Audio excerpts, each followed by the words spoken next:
क्या आप IIT JEE medical 11th या 12th की प्रिपरेशन कर रहे हैं और आपको एक बेस्ट कोचिंग इंस्टीट्यूट की तलाश है? तो अब आपके साथ होगा चंद्रयान, जहां है NITS फैकल्टीज, साथ ही up to 100% scholarship. Chandrayaan, Lankeshwar complex, Akashvani Chowk, Adityapur. Admissions open. Hello students, welcome to the Chandrayaan. आज हम लोग शुरू करने वाले हैं रेस्पिरेशन, लाइफ प्रोसेस का रेस्पिरेशन आज हम लोग शुरू करने वाले हैं। तो चलिए फटाफट से शुरू करते हैं। मेरा नाम है मोनिका और आज हम लोग शुरू करते हैं रेस्पिरेशन का। तो आज सबसे पहले हम लोग पढ़ेंगे रेस्पिरेशन के बारे में। एक्चुअली रेस्पिरेशन होता क्या है? रेस्पिरेशन एक ऐसा लाइफ प्रोसेस होता है जिसमें ऑर्गेनिज्म ग्लूकोज को ब्रेक डाउन करके उससे एनर्जी ऑब्टेन करते हैं। उसी प्रोसेस को हम लोग रेस्पिरेशन कहते हैं। आइए देखते हैं। Respiration is the process by which living organism obtain energy by breaking down of the food that is glucose. ऐसे हम लोग न्यूट्रिशन वाला पार्ट में पढ़ चुके थे कि जो भी न्यूट्रिशन हम लोग लेते हैं तो वो चीज फाइनली कन्वर्ट हो जाता है कार्बोहाइड्रेट ग्लूकोज में, प्रोटीन एमिनो एसिड्स में और लिपिड्स फैट जो होता है वो लिपिड्स और ग्लिसरॉल में। तो यहाँ मेनली जो होता है ग्लूकोज ब्रेक डाउन होके हम लोगों को एनर्जी देता है। यहाँ प्रोसेस को समझते हैं कि ग्लूकोज हम लोग को मिलता है न्यूट्रिशन यानी कि फूड से, ऑक्सीजन हम लोग को रेस्पिरेशन नॉट रेस्पिरेशन, ये हम लोग को ब्रीदिंग से, और कार्बन डाइऑक्साइड भी हम लोग इसमें एंड प्रोडक्ट बनता है। तो कार्बन डाइऑक्साइड को वेस्ट प्रोडक्ट के थ्रू हम लोग बाहर निकाल देते हैं। वाटर भी निकलता है, बस बहुत कम अमाउंट में, तो वाटर वेपर के रूप में निकलता है। और यहाँ यूजफुल प्रोडक्ट जो निकलता है वो होता है हम लोग का एटीपी। एटीपी का इस्तेमाल हम लोग एनर्जी के रूप में करते हैं। देखते हैं कैसे। जो एनर्जी रिलीज होता है ड्यूरिंग द रेस्पिरेशन, ये एटीपी बनाता है। कैसे बनता है? एटीपी मॉलिक्यूल्स बनते हैं एडीपी से, और ये एडीपी इनऑर्गेनिक फॉस्फेट के साथ मिलकर के एटीपी बनता है। समझ में आया? यानी कि जो एटीपी बनता है वो एडीपी, ये एटीपी क्या होता है? सबसे पहला चीज एटीपी होता है एडेनोसाइन ट्राइफॉस्फेट। एडेनोसाइन ट्राइफॉस्फेट जो होता है ये दो मॉलिक्यूल यानी कि 3 मॉलिक्यूल ऑफ फॉस्फेट होता है, और जो एडेनोसाइन डाइफॉस्फेट यानी कि एडीपी के साथ एडीपी यानी कि एडेनोसाइन डाइफॉस्फेट, इसमें एक और फॉस्फेट आ जाता है जिससे एटीपी फॉर्म होता है। अब जब हम लोग को एनर्जी जरूरत पड़ता है, जब एनर्जी बनता है यानी कि जब जरूरत पड़ता है एनर्जी का, तब ये एटीपी कैसे टूटता है? तो ये जो एटीपी होता है, ये एटीपी मॉलिक्यूल्स जब इसको वाटर करता है, मतलब वाटर के प्रेजेंस में, ये एटीपी में टूट जाता है और एनर्जी रिलीज कर देता है। मींस यहाँ पे देखिए ये एटीपी जो होता है एटीपी फॉर्म कर लेता है during in the presence of water के प्रेजेंस में ये एटीपी फॉर्म करता है और ये एनर्जी रिलीज करता है। तो एक तरफ से देखा जाए तो एटीपी हम लोग का एनर्जी करेंसी होता है, यानी कि ATP is the energy currency of a cell. Energy currency of a cell. मतलब एटीपी देता है और एनर्जी रिलीज होता है। हम लोग जो कुछ भी अपना काम करते हैं उसमें एनर्जी लगता है, और इसी एनर्जी का फॉर्मेशन होता है by the breaking down of ATP in the form of ADP and energy. इतना क्लियर है? हम लोग समझ गए कि रेस्पिरेशन क्या होता है। रेस्पिरेशन होता है breakdown of glucose in the presence of oxygen, और यही ग्लूकोज हम लोग को एटीपी के फॉर्म में एनर्जी देता है। नेक्स्ट हम लोग आगे बढ़ते हैं। नेक्स्ट हम लोग पढ़ेंगे कि यहाँ पे टाइप्स ऑफ रेस्पिरेशन के बारे में। टाइप्स ऑफ रेस्पिरेशन में मेनली दो तरह का रेस्पिरेशन आता है। एक रेस्पिरेशन होता है जिसको हम लोग बोलते हैं रेस्पिरेशन और दूसरा रेस्पिरेशन आता है जिसको हम लोग बोलते हैं एनारोबिक रेस्पिरेशन। तो सबसे पहले हम लोग डिस्कस करेंगे एरोबिक रेस्पिरेशन के बारे में। तो यहाँ पे देखिए एरोबिक रेस्पिरेशन क्या होता है। एरोबिक रेस्पिरेशन जब भी हम लोग को ऑक्सीजन मिलता है तब ये रेस्पिरेशन होता है। It means it takes place when oxygen is present, यानी कि यहाँ समझते हैं it takes place in the presence of oxygen. जब भी ऑक्सीजन प्रेजेंट होगा तभी एरोबिक रेस्पिरेशन होगा। यहाँ पे ऑक्सीजन प्रेजेंट होने के कारण क्या होता है, ग्लूकोज का कंप्लीट ब्रेकडाउन होता है और यदि ग्लूकोज का कंप्लीट ब्रेकडाउन होगा तो एनर्जी का जो अमाउंट है वो ज्यादा होगा। इसलिए यहाँ पे क्या होता है, ज्यादा एनर्जी रिलीज होता है और इसके एंड प्रोडक्ट में क्या होता है, कार्बन डाइऑक्साइड निकलता है, वाटर निकलता है प्लस एनर्जी निकलता है। यहाँ पे देखिए ग्लूकोज जो होता है ये ब्रेक डाउन होता है और एंड प्रोडक्ट में कार्बन डाइऑक्साइड, वाटर मॉलिक्यूल और यहाँ पे एनर्जी का रूप है, यहाँ पे होगा एनर्जी। ओके, नेक्स्ट हम लोग बात करें, यहाँ पे सबसे पहला जो स्टेप होता है, क्या स्टेप होता है, ग्लूकोज पहले टूटेगा पाइरुवेट में। यहाँ पे जो ग्लूकोज है ये 6 मॉलिक्यूल्स ऑफ ग्लूकोज होता है, 6 मॉलिक्यूल्स होता है, हम लोग को पता है, ठीक है, C6H12O6 6 मॉलिक्यूल्स, कार्बन का 6 मॉलिक्यूल्स है, ये कन्वर्ट हो जाता है पाइरुवेट में। पाइरुवेट में कब कहाँ कन्वर्ट होता है, इन साइटोप्लाज्म। साइटोप्लाज्म में क्या होता है, ग्लूकोज कन्वर्ट हो जाता है पाइरुवेट में और यहाँ पे 3 मॉलिक्यूल्स ऑफ कार्बन प्रेजेंट होता है, 3 मॉलिक्यूल्स ऑफ कार्बन। यहाँ 6 मॉलिक्यूल्स रहता है ग्लूकोज में और पाइरुवेट में 3 मॉलिक्यूल्स रह जाता है और फर्दर जब इसको ऑक्सीजन मिलता है तब ये इंटर कर जाता है माइटोकॉन्ड्रिया में और जैसे ये माइटोकॉन्ड्रिया के अंदर इंटर करता है तो फिर इसका ब्रेकडाउन होता है कार्बन डाइऑक्साइड में, वाटर मॉलिक्यूल में और फर्दर ये रिलीज करता है एनर्जी और इसी का इस्तेमाल हम लोग करते हैं अपना वेरियस वर्क में। ठीक है, ये हो गया हम लोग का एरोबिक रेस्पिरेशन। नेक्स्ट हम लोग बात करें एनारोबिक रेस्पिरेशन के बारे में। अब हम लोग समझ चुके हैं कि एरोबिक रेस्पिरेशन के लिए ऑक्सीजन मस्ट है, ऑक्सीजन का जरूरत है, लेकिन एनारोबिक रेस्पिरेशन एक ऐसा रेस्पिरेशन है जहां पे ऑक्सीजन अगर नहीं भी मिले फिर भी ये रेस्पिरेशन हो जाएगा। देखते हैं कैसे। ये तो हम लोग समझ गए कि ऑक्सीजन के प्रेजेंस में एरोबिक रेस्पिरेशन होगा और ऑक्सीजन के एब्सेंस में एनारोबिक रेस्पिरेशन होगा। ठीक है, तो हम जानते हैं कि ऑक्सीजन अगर प्रेजेंट हुआ तो ग्लूकोज का कंप्लीट ब्रेकडाउन होगा, लेकिन उसी जगह पर अगर ऑक्सीजन जो है एब्सेंट हुआ तो ग्लूकोज का कंप्लीट ब्रेकडाउन नहीं हो पाएगा। इट मींस ये लेस एनर्जी रिलीज करेगा और इसके एंड प्रोडक्ट में क्या क्या निकलता है, इसके एंड प्रोडक्ट में या तो लैक्टिक एसिड बनेगा या तो इथेनॉल बनेगा, इन दोनों में से कोई एक प्रोडक्ट बनेगा। इसके साथ साथ निकलता है एनर्जी और कार्बन डाइऑक्साइड, एनर्जी और कार्बन डाइऑक्साइड। ओके बच्चों, नेक्स्ट हम लोग देखते हैं कि ये कहाँ टेक प्लेस करता है, मतलब ये होता कहाँ है। जैसे हम लोग एरोबिक रेस्पिरेशन में समझे कि ये माइटोकॉन्ड्रिया के अंदर चला जाता है, तो ये कहाँ पे होता है ये भी समझते हैं हम लोग कहाँ पे होता है। सभी लिविंग ऑर्गेनिजम्स जो है, ज्यादा से ज्यादा लिविंग ऑर्गेनिजम्स जो होते हैं वो एरोबिक रेस्पिरेशन ही करते हैं, लेकिन कुछ कुछ ऐसे ऑर्गेनिजम्स भी होते हैं जो एनारोबिक रेस्पिरेशन करते हैं। इनमें आते हैं ईस्ट और हमारे मसल्स।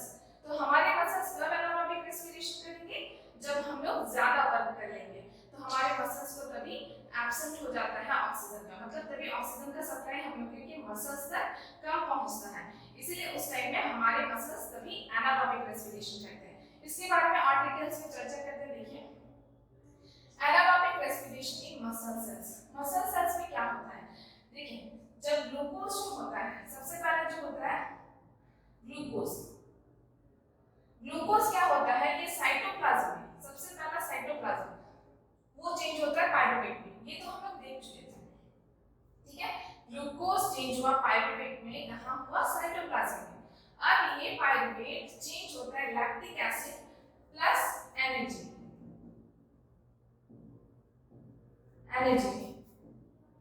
ये लैक्टिक एसिड स्टोर हो जाता है हमारे मसल सेल में, stored in the muscle cell, the muscle cell. जब ये स्टोर हो जाता है तो यही लैक्टिक एसिड हमारे मसल्स में क्रैम्प प्रोड्यूस करता है, हेंस इट प्रोड्यूस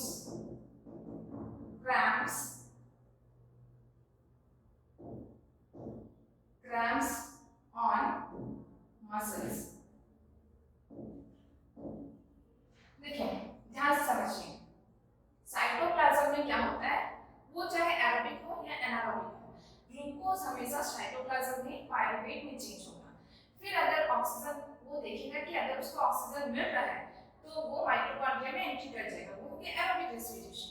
लेकिन अगर जहां देखो उसको ऑक्सीजन नहीं मिला है तो मसल सेल के केस में क्या हो जाता है, ये चेंज होता है, यही पायरुवेट चेंज हो जाता है लैक्टिक एसिड में और साथ में देता है एनर्जी। लैक्टिक एसिड क्या होता है, मसल सेल में स्टोर हो जाता है, जिस वजह से क्या होता है, हम लोग को क्रैम्प्स यानी कि दर्द का एहसास होता है। ठीक है, जैसे अगर मान लीजिए एग्जांपल के तौर पर मान लीजिए हम लोग नॉर्मल चलना फिरना करते हैं तो उस टाइम में हमारे मसल्स को जितनी भी ऑक्सीजन मॉलिक्यूल्स का जरूरत है उतना उसको मिल जाता है। लेकिन फर्दर अगर हम लोग उससे ज्यादा काम करने लग जाते हैं, जैसे दौड़ने वाला काम कर लिए, 5 तल्ला उठ गए, तो इससे क्या होगा, हमारा मसल सेल और ज्यादा एक्टिवली काम करने लगे, जिससे उनको ऑक्सीजन का सप्लाई क्या हो गया, नॉर्मल रेट से ज्यादा लगने लगा। तो जब नॉर्मल रेट से ज्यादा लगने लगा तो उनको क्या हुआ, फर्दर मतलब ऑक्सीजन का सप्लाई यहाँ पे कम होने लगा। तो उन देख रहे हैं कि ऑक्सीजन नहीं मिल रहा है, जब ऑक्सीजन नहीं मिल रहा है तो वो अपने आप को पायरुवेट को चेंज करते हैं लैक्टिक एसिड में और उसके साथ एनर्जी रिलीज होता है और यही लैक्टिक एसिड हम लोग में दर्द का एहसास करवाता है। ठीक है, ये हो गया हमारे मसल सेल्स के बारे में एनारोबिक रेस्पिरेशन का। अब नेक्स्ट हम लोग बात करें एनारोबिक रेस्पिरेशन जो कि ईस्ट में होता है। ईस्ट में हम जानते हैं कि ईस्ट में कैसे होता है। ईस्ट में क्या होता है, ईस्ट में क्या होता है, पायरुवेट। नॉर्मली जो हम लोग जानते हैं कि ग्लूकोज सबसे पहले पायरुवेट में चेंज होगा। अब जब पायरुवेट में चेंज होगा तो कहां होगा, वो साइटोप्लाज्म में होगा। ठीक है, साइटोप्लाज्म में होगा, पायरुवेट में चेंज हुआ, फिर देखा कि एब्सेंस ऑफ ऑक्सीजन है, तो ईस्ट के केस में क्या हो जाता है, सिर्फ और सिर्फ ईस्ट के केस में ये इथेनॉल में कन्वर्ट होता है, कार्बन डाइऑक्साइड बनाता है और एनर्जी रिलीज करता है। ठीक है, ये इथेनॉल बनाता है या अल्कोहल भी इसको बोला जाता है और carbon dioxide plus energy release करता है। ठीक है, तो यही होता है हमारा एनारोबिक रेस्पिरेशन इन ईस्ट। और इसी प्रोसेस को, मतलब इस पूरे प्रोसेस को जो ईस्ट में होता है इसको बोलते हैं हम लोग फर्मेंटेशन। फर्मेंटेशन, जितने भी लिकर्स होते हैं, जो अल्कोहलिक लिकर्स होते हैं, वो तैयार किए जाते हैं इसी प्रोसेस के थ्रू। इसमें फर्मेंटेशन होता है, इसे ईस्ट का फर्मेंटेशन होता है, इसलिए अल्कोहल और इथेनॉल बनता है। Sorry, alcohol, yes, alcohol and ethanol बनता है। ठीक है, ये हो गया हमारा एरोबिक और एनारोबिक रेस्पिरेशन के बारे में। अब हम लोग समझते हैं इनके बीच का डिफरेंस। एग्जाम में पूछा जाता है कि एनारोबिक और एरोबिक रेस्पिरेशन में क्या डिफरेंसेस है, तो इसके बारे में एक प्रॉपर थोड़ा स्टडी कर लेते हैं। ठीक है, नेक्स्ट बात करें तो एरोबिक और एनारोबिक रेस्पिरेशन का डिफरेंसेस। पहला पॉइंट ये है, सबसे पहला पॉइंट तो हम लोग को ये पता चल रहा है कि एरोबिक रेस्पिरेशन जो होता है वो ऑक्सीजन के प्रेजेंस में होता है और ये वाला जो होता है ऑक्सीजन के प्रेजेंस में नहीं होता, यानी कि एब्सेंस ऑफ ऑक्सीजन होता है। दूसरा ये पता करते हैं कि ये सबसे पहले साइटोप्लाज्म में होगा। हम लोग देख रहे थे ग्लूकोज सबसे पहले साइटोप्लाज्म में होता है, फिर अगर उसको ऑक्सीजन मिलता है तब वो माइटोकॉन्ड्रिया में एंट्री करता है। इट मींस इसके लिए साइटोप्लाज्म और माइटोकॉन्ड्रिया दोनों साइड का जरूरत पड़ता है। लेकिन अगर एनारोबिक रेस्पिरेशन हो तो इसको सिर्फ और सिर्फ साइटोप्लाज्म का जरूरत पड़ता है, सिर्फ साइटोप्लाज्म में इसका ब्रेकडाउन होगा। दूसरा, इसमें हमेशा कार्बन डाइऑक्साइड निकलता है और वाटर निकलता है as an end product. End product का मतलब होता है एनर्जी तो मिलता ही है, साथ में और क्या मिल रहा है, तो एनर्जी के साथ साथ कार्बन डाइऑक्साइड और वाटर मॉलिक्यूल मिल रहा है। इसके एंड प्रोडक्ट में ज्यादा से ज्यादा लैक्टिक एसिड मिलता है या तो फिर अल्कोहल मिलते हैं। अल्कोहल किस केस में, ईस्ट के केस में, और लैक्टिक एसिड मसल सेल के केस में। दूसरे यहाँ बात करते हैं कि इसमें 36 एटीपी का प्रोडक्शन होता है। ये थोड़ा डिस्कस कर चुके हैं हम लोग कि जो ग्लूकोज होता है अगर ऑक्सीजन मिलेगा उसको तो वो कंप्लीट ब्रेकडाउन होगा, इट मींस ज्यादा एनर्जी रिलीज करेगा, इट रिलीज हाई एनर्जी या मोर एनर्जी, ठीक है। जबकि इसमें क्या होता है, इसमें सिर्फ और सिर्फ 2 एटीपी मिल रहा है, इट मींस कि इसमें कम अमाउंट ऑफ एनर्जी मिलेगा, ठीक है, क्योंकि इसमें कंप्लीट ब्रेकडाउन ऑफ ग्लूकोज नहीं हो रहा है। इसके एंड प्रोडक्ट में अगर देखें तो कार्बन डाइऑक्साइड, वाटर मॉलिक्यूल और एटीपी निकल रहा है, जबकि ग्लूकोज का एनारोबिक रेस्पिरेशन में ये जब टूटता है तो लैक्टिक एसिड मिलता है या फिर अल्कोहल मिलता है और इसके साथ एनर्जी मिलता है। यहाँ पे एक चीज एंटर करना चाहेंगे कि यहाँ पे कंप्लीट ब्रेकडाउन ऑफ ग्लूकोज होता है, complete breakdown of glucose, complete breakdown होने की वजह से इसमें more amount of energy release होता है। इसी केस में क्या हो जाता है, इनकम्प्लीट ब्रेकडाउन ऑफ ग्लूकोज होता है, इसी वजह से इनकम्प्लीट ब्रेकडाउन ऑफ ग्लूकोज होता है, इसी वजह से इसमें कम अमाउंट ऑफ एनर्जी रिलीज होता है, ठीक है बच्चों। ये होता है हमारा differences in aerobic and anaerobic respiration के बारे में, ठीक है। नेक्स्ट हम लोग आगे बढ़ते हैं, इसका सम टोटल अगर इसका समरी बता दिया जाए तो इसका समरी एक एनसीईआरटी बुक में बहुत ही अच्छे इक्वेशन के थ्रू दिया गया है, वो इक्वेशन हम लोग अभी देखते हैं। ये है वो इक्वेशन कि इसमें किस तरह से in the presence of oxygen और in the absence of oxygen कैसे ग्लूकोज का ब्रेकडाउन होता है। तो ये है various pathway in which glucose is broken down. तो ग्लूकोज जो है सबसे पहले 6 कार्बन मॉलिक्यूल है, 6 कार्बन मॉलिक्यूल है और वो टूटता है पाइरुवेट में। जब पाइरुवेट में टूटता है तो वो सबसे पहले 3 कार्बन मॉलिक्यूल्स बनता है, साथ में कुछ अमाउंट ऑफ एनर्जी देता है लेकिन उतना ज्यादा एनर्जी नहीं बनता है क्योंकि ये साइटोप्लाज्म में टूट रहा है, ठीक है। अगर इन केस ऑफ ईस्ट उसमें तो ऑक्सीजन नहीं जरूरत है उसको, तो फिर क्या होता है, ये इथेनॉल में कन्वर्ट होता है, कार्बन डाइऑक्साइड और एनर्जी देता है। नेक्स्ट हमारे मसल सेल्स में अगर ऑक्सीजन का एब्सेंस हो गया या ऑक्सीजन का नहीं मिला उसको तो क्या बनता है, लैक्टिक एसिड बन जाता है और एनर्जी मिलता है। दूसरा माइटोकॉन्ड्रिया में इन द प्रेजेंस ऑफ ऑक्सीजन अगर उसको ऑक्सीजन मिला तो पाइरुवेट कहाँ एंट्री कर जाता है, माइटोकॉन्ड्रिया में। माइटोकॉन्ड्रिया में एंट्री होने के बाद वो देते हैं carbon dioxide, water plus energy, ठीक है। और यही एनर्जी जो है हमारे शरीर में एटीपी के फॉर्म में रहता है। ये एटीपी कैसे बनता है हम लोग डिस्कस कर चुके हैं कि एटीपी जो बनता है वो एडिनोसाइन ट्राइफॉस्फेट से, जब एक मॉलिक्यूल ऑफ फॉस्फेट फिर से जुड़ जाता है तो वो एटीपी बन जाता है। और जब हमें एनर्जी का जरूरत करना रहता है, जब हमें एनर्जी चाहिए तो यही एटीपी ब्रेक डाउन होता है इन द प्रेजेंस ऑफ वाटर, वो एटीपी में टूटता है और एक एनर्जी रिलीज करता है। ये हो गया break down of glucose. Next हम लोग समझते हैं कि प्लांट्स में रेस्पिरेशन किस वे में होता है। प्लांट्स रेस्पिरेशन करते भी हैं या सिर्फ और सिर्फ फोटोसिंथेसिस करते हैं। आज हम लोग समझेंगे कि प्लांट्स भी रेस्पायर करते हैं क्योंकि सभी लिविंग ऑर्गेनिज्म के लिए रेस्पिरेशन जरूरी है। फोटोसिंथेसिस के थ्रू वो सिर्फ और सिर्फ अपना खाना बनाते हैं, तो रेस्पिरेशन के थ्रू वो क्या करते हैं, अपने ऑक्सीजन और कार्बन डाइऑक्साइड का लेन देन करते हैं। समझते हैं कैसे? यहाँ पे देखिए जो प्लांट्स हैं वो एक्सचेंज ऑफ गैसेस करते हैं। ये हम लोग अपने न्यूट्रिशन वाले क्लासेस में पढ़ चुके थे कि प्लांट्स एक्सचेंज करेंगे गैसेस को, किस प्रोसेस से करेंगे, वो करेंगे डिफ्यूजन के प्रोसेस से। डिफ्यूजन के प्रोसेस से वो क्या करते हैं, कार्बन डाइऑक्साइड और ऑक्सीजन का एक्सचेंज करते हैं। इस एक्सचेंज ऑफ गैसेस के लिए साइट्स होते हैं, वो साइट होते हैं पत्तों में, लीव्स में जो साइट्स होता है उसको बोला जाता है स्टोमेटा, ठीक है। सिर्फ लीव्स में साइट नहीं होता है, स्टेम्स में भी साइट्स होते हैं। स्टेम्स के साइट्स को बोला जाता है लेंटिसेल्स और लीव्स में जो साइट्स होता है उसको बोलते हैं स्टोमेटा।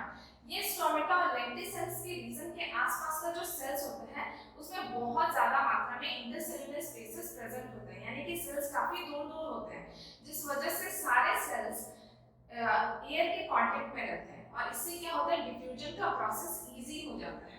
और डिफ्यूजन का प्रोसेस जो होता है ये दो कंडीशन पे डिपेंड करता है। सबसे पहले तो एनवायरमेंटल कंडीशन, दूसरा होता है रिक्वायरमेंट ऑफ प्लांट्स। प्लांट्स को क्या रिक्वायर है, ठीक है, जैसे कि वाटर, कार्बन डाइऑक्साइड, सनलाइट। दूसरा होता है एनवायरमेंटल फैक्टर्स। एनवायरमेंटल फैक्टर्स यानी कि जो भी एनवायरमेंटल वेदर कंडीशन हो गया, इस तरीके का चीज ये डिपेंड करता है डिफ्यूजन। और डिफ्यूजन अगर कम होगा तो रेस्पिरेशन वगैरह ये सब कम होगा। तो यही चीज होता है directly relation with the respiration of plants. Next हम लोग बात करें कि लेंटिसेल्स और स्टोमेटा कैसे होते हैं। देखिए ये हो गया स्टोमेटा, ये हो गया स्टोमेटा, ये हो गया स्टोमेटा वाला रीजन जो पत्तों के एपिडर्मिस में पाया जाता है, यानी कि लीव्स के एपिडर्मिस में। हम लोग पढ़ चुके थे ये होता है गार्ड सेल्स। गार्ड सेल्स जो स्टोमेटा को ओपनिंग एंड क्लोजिंग में हेल्प करता है। ये होता है पोर जहां से कार्बन डाइऑक्साइड और ऑक्सीजन बाहर निकलता है, ठीक है, यही होता है स्टोमेटा में। दूसरा लेंटिसेल्स का अगर बात करें तो लेंटिसेल्स में होते हैं, देखिए यहाँ के सेल्स जो है इसमें लार्ज इंटरसेल्युलर स्पेसेस प्रेजेंट है, लार्ज इंटरसेल्युलर स्पेसेस।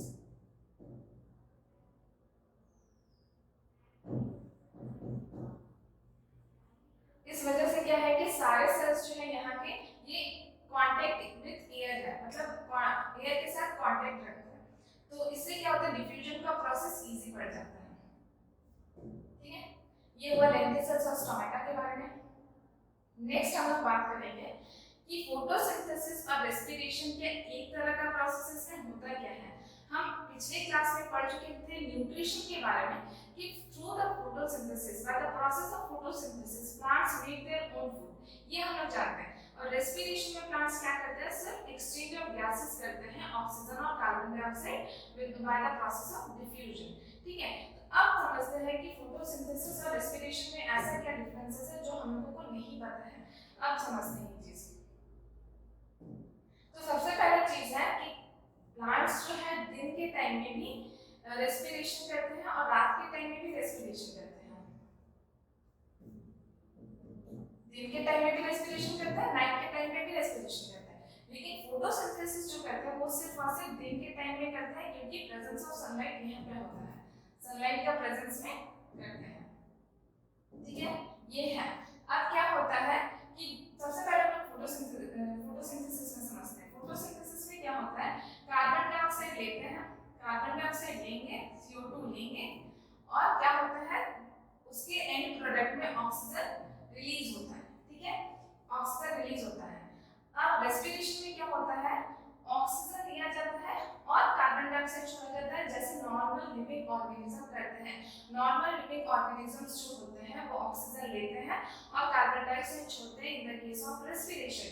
लेकिन प्लांट्स जो होते हैं in the case of photosynthesis वो क्या करते हैं, कार्बन डाइऑक्साइड लेते हैं और ऑक्सीजन रिलीज करते हैं, ठीक है। अब दिन के केस में क्या होता है, डे के टाइम में क्या होता है, रेस्पिरेशन भी चल रहा है और फोटोसिंथेसिस भी चल रहा है और रेस्पिरेशन भी चल रहा है।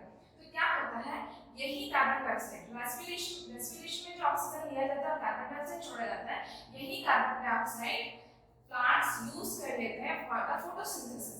जब फोटोसिंथेसिस कार्बन डाइऑक्साइड को इस्तेमाल करता है तो लार्ज अमाउंट में ऑक्सीजन निकलता है। यही होता है फोटोसिंथेसिस और रेस्पिरेशन के बीच का डिफरेंस। तो कभी भी अगर प्लांट्स कोई बोले कि ऑक्सीजन लेते हैं और कार्बन डाइऑक्साइड छोड़ते हैं तो ये चीज भी सही है, लेकिन in the case of respiration क्या होता है कि ऑक्सीजन लेते हैं, कार्बन डाइऑक्साइड छोड़ते हैं, और फोटोसिंथेसिस के केस में क्या होता है कि कार्बन डाइऑक्साइड लेते हैं और ऑक्सीजन छोड़ते हैं, ठीक है बच्चों। ये हमारा था आज का टॉपिक, जो रेस्पिरेशन इन प्लांट्स और टाइप्स ऑफ रेस्पिरेशन। आज के टॉपिक में हम लोग समझे रेस्पिरेशन के बारे में, टाइप्स ऑफ रेस्पिरेशन के बारे में, जिसमें एरोबिक और एनारोबिक और respiration in plants. Next class हम लोग समझेंगे रेस्पिरेशन इन ह्यूमन बीइंग्स। इसके तब तक के लिए आप लोग अपना प्रैक्टिस जारी रखिए, कीप प्रैक्टिसिंग और रिवाइज करते रहिए। और वीडियो अगर अच्छा लगा हो तो उसको लाइक, शेयर एंड सब्सक्राइब जरूर कीजिए। तब तक के लिए थैंक यू।